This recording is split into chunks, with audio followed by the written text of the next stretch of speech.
समझता हूं कि इससे नौजवानों का कोई भला नहीं हो रहा है, लेकिन नौजवानों की जान जरूर जा रही है।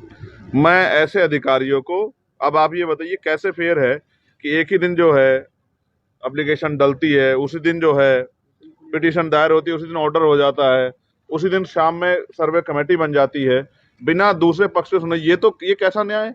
आप दूसरे पक्ष को तो सुनोगे ना। बिना दूसरे पक्ष को सुने मैं भी लॉयर हूँ। मंदिर में, हर मस्जिद में मंदिर खोजने की जो प्रक्रिया चली है, ज्ञानवापी में, मथुरा में, अयोध्या के बाद एक ट्रेंड बन गया है। संभल में बड़ी खुशी से नहीं जा रहा था। संभल में जो कल तांडव हुआ है वो किससे छिपा हुआ नहीं।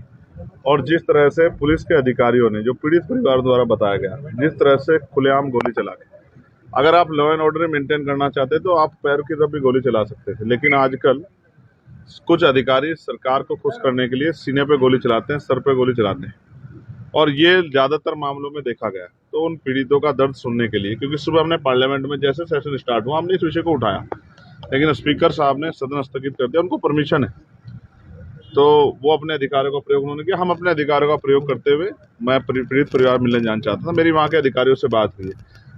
हापुड़ पुलिस का ये कहना है कि आपके वहाँ जाने से लॉ एंड ऑर्डर डिस्टर्ब हो जाएगा। मैं भी नहीं चाहता लॉ एंड ऑर्डर डिस्टर्ब हो, लेकिन मेरी ये तकलीफ है कि जिन परिवारों ने अपने बच्चे खो दिए, जो माएँ आंसू आंख में लेकर मेरा इंतजार कर रही हैं, जिनके परिवारों में शायद कमाने वाला चला गया है, आज उन पे जो बीत रही है, और ऐसे में अगर मेरे जैसा आदमी जो सड़कों पे लड़ता है, अगर वो आज उनके साथ ना खड़ा हो तो शायद मैं अपने आप को माफ ना कर पाऊँ। इसलिए मैं वहाँ जाना चाहता था। मैंने वहाँ के DIG से, वहाँ कमिश्नर से बात की। उन्होंने मुझसे कहा कि यहाँ जो है मजिस्ट्रेट ने जो है निषेध कर दिया बाहरी व्यक्ति का आना। मैंने उनसे कहा कि मैं खुशी से नहीं आ रहा हूँ, आप वहाँ फिर इन्वेस्टिगेशन करें। पहली बात, जिन लोगों को गोली लगी है उनके परिवार के मुकदमे दर्ज होने चाहिए।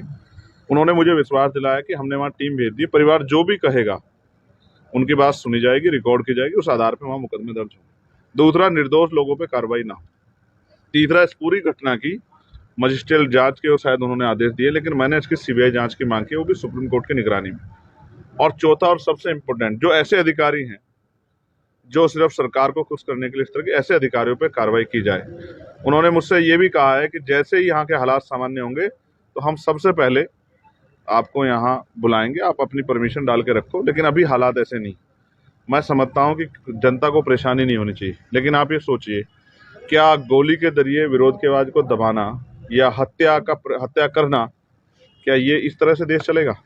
संविधान के आधार पर देश चलेगा। जब इस देश में संविधान के आधार पर देश चल भी रहा है, और वर्शिप एक्ट 1991 के अकॉर्डिंग 15 अगस्त 1947 को जो संपत्ति या धार्मिक स्थान जिस शक्ति के आधार पे था, जिसके पास था, जिस स्थिति में था, उसी स्थिति में रहेगा। जब ये ऑर्डर है, उसके बाद हर मंदिर में, हर मस्जिद में मंदिर खोजने की जो प्रक्रिया चली है, ज्ञानवापी में, मथुरा में, अयोध्या के बाद एक ट्रेंड बन गया है।